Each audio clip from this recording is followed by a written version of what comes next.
दोस्तों, आपके अपने YouTube channel one education star में आपका स्वागत है।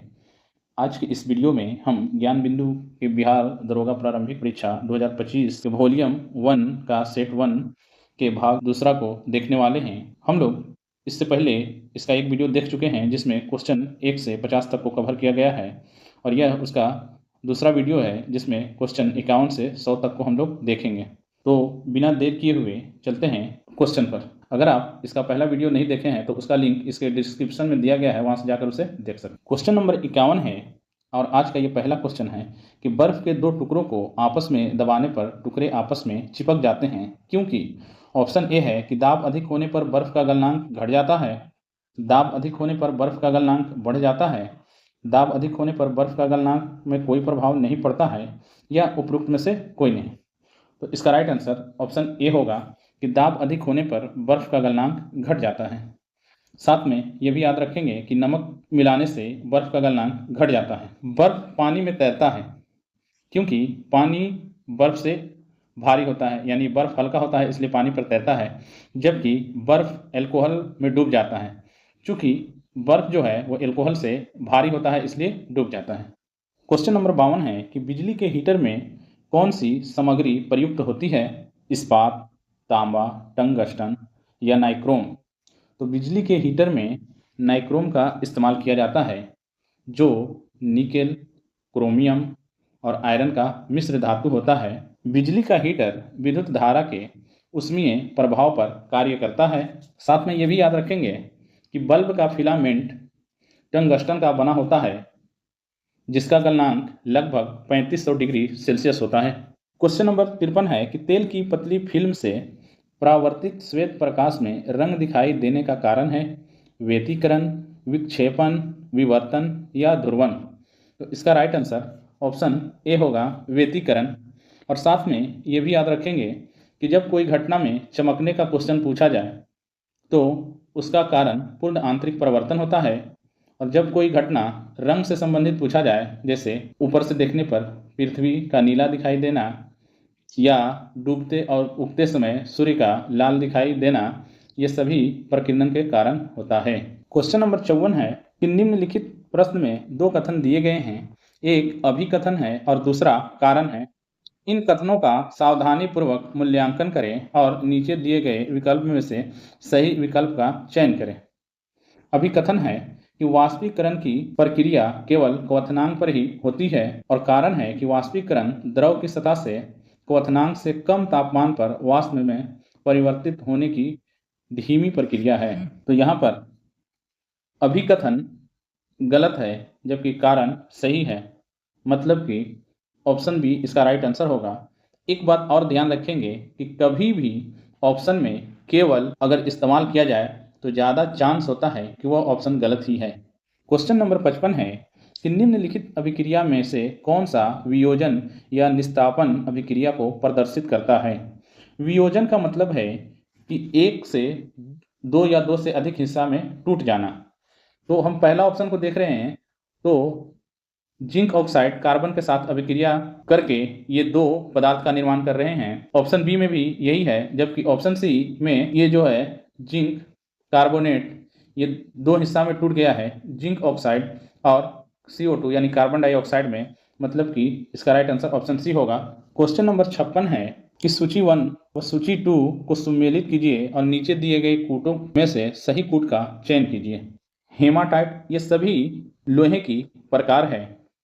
तो हेमाटाइट जिसका सूत्र होता है Fe2O3, मतलब ये इसका राइट आंसर ए का 2 होगा। बी का 4 मतलब मैग्नेटाइट का यह सूत्र Fe3O4 होता है, और कैल्साइट का सूत्र CaCO3 होता है, मतलब इसका ए, और सीडेराइट का बस एक ही बचा हुआ है जो कि FeCO3 होता है, मतलब इसका राइट आंसर ऑप्शन बी होगा। क्वेश्चन नंबर 57 है कि निम्नलिखित में से कौन सा अम्ल पौधे व जंतुओं से प्राप्त किया जाता है जो पर्यावरण में मौजूद होते हैं? लैक्टिक अम्ल, हाइड्रोक्लोरिक अम्ल, ऑक्सी अम्ल, हाइड्रोसाइनिक अम्ल। तो यहाँ पर इसका राइट आंसर ऑप्शन ए होगा। यहाँ पर कुछ बात को हम लोग समझ लेते हैं कि कार्बनिक या खाद्य अम्ल उसे कहते हैं जो पौधे व जंतु से प्राप्त किए जाते हैं तथा पर्यावरण में भी उपस्थित होते हैं, जैसे ऑक्जेलिक अम्ल, लैक्टिक अम्ल, यूरिक अम्ल, एसिटिक अम्ल इत्यादि। जबकि इसके दूसरा प्रकार होता है अकार्बनिक अम्ल या खनिज अम्ल। ये सामान्यतः पृथ्वी के भूपर्पट्टी में उपस्थित खनिजों से तैयार किया जाता है। और फिर ये ऑक्सी अम्ल क्या है, तो ऑक्सी अम्ल उसे कहते हैं जिसमें हाइड्रोजन और ऑक्सीजन दोनों उपस्थित हो, जैसे H2SO4 यानी सल्फ्यूरिक अम्ल, HNO3 यानी नाइट्रिक अम्ल, ये दोनों क्या है, ऑक्सी अम्ल है। जबकि एक होता है अनॉक्सी अम्ल या हाइड्रा अम्ल, जिसमें ऑक्सीजन उपस्थित नहीं होता है जबकि हाइड्रोजन उपस्थित होता है, जैसे HCl यानी हाइड्रोक्लोरिक अम्ल, HBr यानी हाइड्रोजन ब्रोमाइड। क्वेश्चन नंबर 58 है कि विलयन के कणों को अलग करने के लिए निम्नलिखित में से किस विधि का उपयोग नहीं किया जा सकता है? वाष्पीकरण, क्रिस्टलीकरण, छानना या आसवन। तो इसका राइट आंसर ऑप्शन सी होगा, छानन विधि के द्वारा विलयन के कणों को अलग नहीं किया जा सकता है। क्वेश्चन नंबर 59 है कि डीकन प्रक्रम द्वारा क्लोरीन गैस के उत्पादन में निम्नलिखित में से कौन सा उत्प्रेरक उपयोग किया जाता है? गर्म एल्यूमिना, क्यूप्रिक क्लोराइड, सूक्ष्म विभाजित लोहा या प्लेटिनीकृत एस्बेस्टोस। तो इसका राइट आंसर क्यूप्रिक क्लोराइड होगा, यानी ऑप्शन बी इसका राइट आंसर है। क्वेश्चन नंबर 60 है कि वे पदार्थ जो द्रवित अवस्था में या जलीय विलयन में विद्युत का संचालन करते हैं क्या कहलाते हैं? अचालक, विद्युत अपघट्य, अर्धचालक या धातु।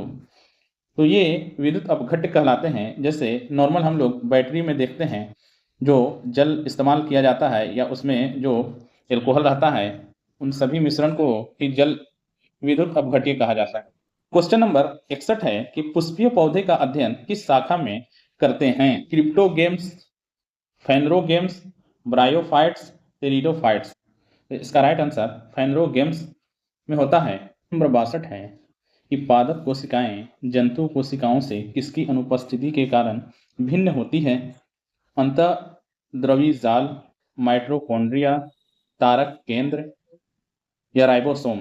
तो पादप कोशिकाएं जंतु कोशिकाओं से तारक केंद्र की अनुपस्थिति के कारण भिन्न होती है। ऑप्शन सी इसका राइट आंसर है। क्वेश्चन 63 है कि निम्न में कौन सा जोड़ा गलत है? आम, अष्टीफल, अमरूद, सरसफल, सूरजमुखी, संपुट, अनानास, सोरोसिस। तो इसका सूरजमुखी संपुट ये गलत है, मतलब इसका राइट आंसर ऑप्शन सी होगा। क्वेश्चन नंबर 64 है कि अधिकांश कीट श्वसन कैसे करते हैं? त्वचा से, क्लोम से, फेफड़े से, वातक तंत्र से। तो इसका राइट आंसर ऑप्शन डी होगा। कुछ जीवों के श्वसन अंग निम्नलिखित है। क्वेश्चन नंबर 65 है कि विटामिन होते हैं आवश्यक कार्बनिक यौगिक जिनका संश्लेषण शरीर में नहीं होता है। ऑप्शन बी है अकार्बनिक यौगिक जिसे शरीर नहीं बना सकता। ऑप्शन सी है शरीर में संश्लेषित होने वाले कार्बनिक यौगिक। और ऑप्शन डी है अकार्बनिक यौगिक जिनका संश्लेषण शरीर में होता है। इसका राइट आंसर ऑप्शन ए होगा, आवश्यक कार्बनिक यौगिक जिनका संश्लेषण शरीर में नहीं होता है।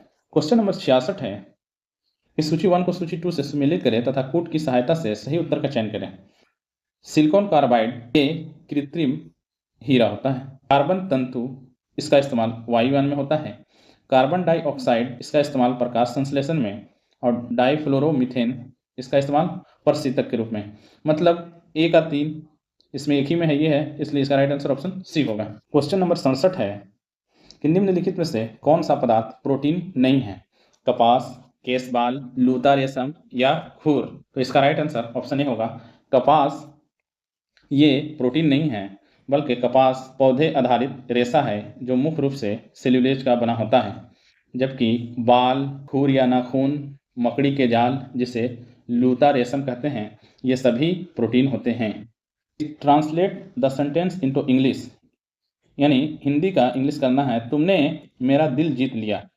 इसका राइट आंसर होगा यू ऑन माई हार्ट, यानी ऑप्शन बी इसका राइट आंसर है। क्वेश्चन नंबर 69 है कि change the sentence into passive voice, somebody has stolen his purse.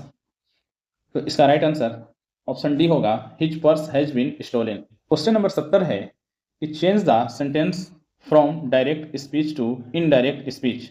Ramesh said I like this film. तो इसका राइट आंसर होगा option D, Ramesh said that he like that film. Question number 71 है कि 6 वर्ण किसके योग से बना है? तो हमें पहले ये समझना पड़ेगा कि यह एक संयुक्त व्यंजन है और हिंदी वर्णमाला में कुल 4 संयुक्त व्यंजन हैं जो निम्न है। इसलिए इसका राइट आंसर ऑप्शन ए होगा। यह क और मूर्धन्य स के मेल से बनता है। क्वेश्चन नंबर 72 है कि जगदीश में कौन सी संधि है? तो जगदीश में व्यंजन संधि है। जगदीश को जब हम संधि विच्छेद करेंगे तो इसका होगा जगत प्लस इस। क्वेश्चन नंबर 73 है कि ओलंपिक खेलों में भाग लेने वाली प्रथम भारतीय महिला खिलाड़ी कौन है? कर्नम मल्लेश्वरी, साइना नेहवाल, पीटी उषा या मैरी लीला राव। तो इसका राइट आंसर मैरी लीला राव होगा। चूंकि 1956 में 100 मीटर स्प्रिंट में भाग लिए, चूंकि भारत की तरफ से ओलंपिक में भाग लेने वाली सबसे पहली महिला मैरी लीला राव ही थी, जो 1956 में 100 मीटर स्प्रिंट में भाग ली, मगर क्वालिफाइंग कंपटीशन में ही वो बाहर हो गई। हाँ, कर्नम मल्लेश्वरी के बारे में है कि भारत के लिए प्रथम कोई भी ओलंपिक पदक जीतने वाली प्रथम महिला है, मतलब ये कांस्य पदक जीती थी कर्नम मल्लेश्वरी। क्वेश्चन नंबर 74 है कि एरोफ्लोट एयरलाइंस विमान सेवा किस देश का है? रूस, फ्रांस, भारत, लेबनान। तो ये रूस का है। ऑप्शन ए राइट आंसर है। क्वेश्चन नंबर 75 है कि द हिंदू समाचार पत्र का प्रकाशन स्थल कहाँ है?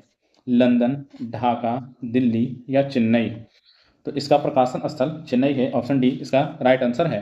द हिंदू का शुरुआत 1878 में साप्ताहिक पत्रिका के रूप में किया गया था, जबकि 1889 से इसे दैनिक पत्र बना दिया गया। क्वेश्चन नंबर 76 है कि दरभंगा किस नदी के किनारे अवस्थित है? बूढ़ी गंडक, दरघा, गंडक या कमला। तो इसका राइट आंसर ऑप्शन डी है, कमला। क्वेश्चन नंबर 77 है कि बिहार का अक्षांशीय विस्तार है। तो इसका डायरेक्ट राइट आंसर ही हम लोग देख लेते हैं। ऑप्शन सी है 24 डिग्री 20 मिनट 10 सेकंड से 27 डिग्री 31 मिनट 15 सेकंड उत्तरी अक्षांश। बिहार में अंग्रेजों को अपनी व्यापारिक केंद्र स्थापित करने में वास्तविक सफलता कब मिली थी? 1620 में, 1632 में, 1651 में या 1774 में। तो अंग्रेजों ने 1620 में लगाने की कोशिश की पटना के आलमगंज में, लेकिन इन्हें वास्तविक सफलता 1651 में मिला था, इसलिए इसका राइट आंसर ऑप्शन सी होगा। 79 नंबर क्वेश्चन है कि पटना विश्वविद्यालय की स्थापना कब की गई थी? 1914, 1916, 1917 या 1919। तो पटना विश्वविद्यालय की स्थापना 1917 में की गई थी। इसका राइट आंसर ऑप्शन सी होगा। साथ में हमें यह भी ध्यान रखना है कि पटना कॉलेज की स्थापना 1863 में, पटना हाईकोर्ट की स्थापना 1916 में और पटना संग्रहालय की स्थापना 1917 में किया गया था। क्वेश्चन नंबर 80 है कि भारत के पहले गरुड़ एरोस्पेस की कृषि ड्रोन स्वदेशीकरण केंद्र की स्थापना कहाँ किया गया है?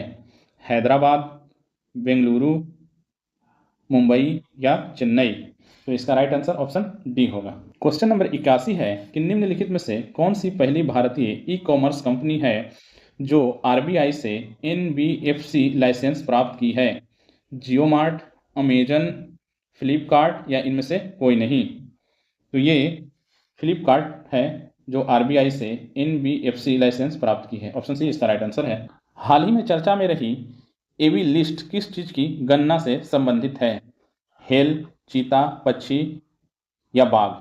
तो इसमें एवी जो लिखा हुआ है, ये एविल करके, ये पक्षी से संबंधित होता है, यानी इसका राइट आंसर ऑप्शन सी होगा। क्वेश्चन नंबर 83 है कि भारत के गिफ्ट सिटी में अपनी शाखा खोलने वाला पहला मिडिल ईस्ट बैंक क्यूएनबी किस देश की है? सऊदी अरब, संयुक्त अरब अमीरात, कतर या कुवैत। तो ये कतर की बैंक है। ऑप्शन सी इसका राइट आंसर है। क्वेश्चन नंबर 84 है कि हाल ही में भारत सरकार ने company India rare earth limited को किस देश के साथ दुर्लभ पृथ्वी तत्वों के निर्यात समझौता को निलंबित करने का निर्देश दिया है? जापान, अमेरिका, चीन या रूस। तो ये जापान को दिया है। क्वेश्चन नंबर 85 है कि प्रधानमंत्री नरेंद्र मोदी ने साइप्रस के आधिकारिक यात्रा के दौरान साइप्रस की प्रथम महिला फिलिपा कार्सेरा को किस राज्य में निर्मित चांदी का क्लच पर्स उपहार में दिए हैं? महाराष्ट्र, उत्तर प्रदेश, आंध्र प्रदेश, गुजरात। तो ये आंध्र प्रदेश में निर्मित है। क्वेश्चन नंबर 86 है कि मुख्यमंत्री गुरु शिष्य परंपरा योजना हाल ही में किस राज्य द्वारा प्रारंभ किया गया? छत्तीसगढ़, झारखंड, उत्तर प्रदेश, बिहार। तो ये बिहार के द्वारा चालू किया गया। ऑप्शन डी इसका राइट आंसर है। क्वेश्चन नंबर 87 है कि हाल ही में रामानुजन एक महान गणितज्ञ की यात्रा पुस्तक का विमोचन किस संस्था द्वारा किया गया है? तो ये भारतीय राष्ट्रीय अभिलेखागार संस्था के द्वारा इसका विमोचन किया गया है। क्वेश्चन नंबर 88 है कि 5वां खेलो इंडिया शीतकालीन खेल 2025 का पहला चरण कहाँ आयोजित किया गया है? लद्दाख, जम्मू कश्मीर, हिमाचल प्रदेश या उत्तराखंड? तो ये लद्दाख में आयोजित किया गया है। ऑप्शन ए इसका राइट आंसर है। क्वेश्चन नंबर 89 है कि जनवरी 2025 में विजय हजारे ट्रॉफी के फाइनल में निम्न में से कौन सा टीम उप विजेता रहा है? मुंबई, तमिलनाडु, कर्नाटक या विदर्भ? तो ये उप विजेता विदर्भ रहा है। ऑप्शन डी इसका राइट आंसर है। क्वेश्चन नंबर 90 है कि हाल ही में निधन हुए अयोध्या में श्री राम जन्मभूमि के मुख्य पुजारी निम्नलिखित में से कौन थे? तुलसी गौड़ा, राम सहाय पांडे, आचार्य सत्येंद्र दास या बाबा शिवानंद? तो ये आचार्य सत्येंद्र दास थे। ऑप्शन सी इसका राइट आंसर होगा। क्वेश्चन नंबर 91 है कि हाल ही में किसे राष्ट्रीय सुरक्षा सलाहकार बोर्ड के अध्यक्ष के रूप में नियुक्त किया गया है? आलोक जोशी, मनोज पांडा, अरविंद सिंह साहनी या अजय भूषण पांडे? तो इसका राइट आंसर आलोक जोशी होंगे। क्वेश्चन नंबर 92 है कि हाल ही में कृत्रिम चट्टान परियोजना का शुभारंभ किस उद्देश्य से किया गया है? तो इसका राइट आंसर मछली उत्पादन को बढ़ावा देने हेतु किया गया है। ऑप्शन डी इसका राइट आंसर है। क्वेश्चन नंबर 93 है कि हाल ही में जारी QS world university ranking sustainability 2025 में भारत का शीर्ष विश्वविद्यालय कौन सा है? IIT Kharagpur, IIT Madras, IIT Delhi या आईआईटी बॉम्बे? तो ये आईआईटी दिल्ली है। इसका राइट आंसर ऑप्शन सी होगा। क्वेश्चन नंबर 94 है कि हाल ही में राष्ट्रीय अंतरिक्ष दिवस को मनाने की घोषणा की गई है? 23 जनवरी, 26 दिसंबर, 23 अगस्त या 17 सितंबर को? तो इसका राइट आंसर ऑप्शन सी होगा 23 अगस्त को, जबकि 23 जनवरी को पराक्रम दिवस सुभाष चंद्र बोस के जन्मतिथि को मनाया जाता है। 26 दिसंबर को वीर बाल दिवस मनाया जाता है। क्वेश्चन नंबर 95 है कि दुनिया के पहले कार्बन न्यूट्रल बेबी बनने वाला बच्ची का क्या नाम है? आदवी, मानवी, जीवा या दीवा? तो ये आदवी है। ऑप्शन ए इसका राइट आंसर है। क्वेश्चन नंबर 96 है कि हाल ही में विश्व पशु स्वास्थ्य संगठन ने विश्व के पशु स्वास्थ्य की कौन सी स्थिति रिपोर्ट जारी की है? पहली रिपोर्ट, दूसरी रिपोर्ट, तीसरी रिपोर्ट या पांचवी रिपोर्ट? तो ये पहली रिपोर्ट जारी की है। ऑप्शन ए इसका राइट आंसर होगा। हाल ही में पुरी जो उड़ीसा में है कि भव्य मंदिर से प्रेरित होकर निम्न में से किस राज्य में जगन्नाथ धाम मंदिर का निर्माण किया गया है? उत्तर प्रदेश, केरल, पश्चिम बंगाल, गुजरात? तो ये पश्चिम बंगाल में किया गया है। ऑप्शन सी इसका राइट आंसर होगा। क्वेश्चन नंबर 98 है कि हाल ही में चर्चा में रहे हरा सोना नाम की किस्म क्या है? गन्ने की, कपास की, साग की या बांस की? तो ये बांस की एक किस्म है। ऑप्शन डी इसका राइट आंसर होगा। क्वेश्चन नंबर 99 है कि हाल ही में बिहार के किस खिलाड़ी ने खेलो इंडिया यूथ गेम्स 2025 में 2000 मीटर स्टीपलेचेज में स्वर्ण पदक जीता है? सविता सिंह, अपराजिता मिश्रा, सुखी यादव या रेखा यादव? तो ये खुशी यादव हैं। ऑप्शन सी इसका राइट आंसर है। क्वेश्चन नंबर 100 और आज का ये अंतिम क्वेश्चन है कि हाल ही में बिहार सरकार द्वारा 35% महिला आरक्षण को केवल बिहार की मूल निवासी महिलाओं तक सीमित करने के लिए कब से बिहार अधिवास नीति लागू की गई है? तो इसका राइट आंसर ऑप्शन बी होगा 8 जुलाई 2025। आपको ये कैसा आज का ये वीडियो आपको कैसा लगा कमेंट में ज़रूर बताएंगे। मिलते हैं सेट 2 को लेकर अगले वीडियो में। शुक्रिया।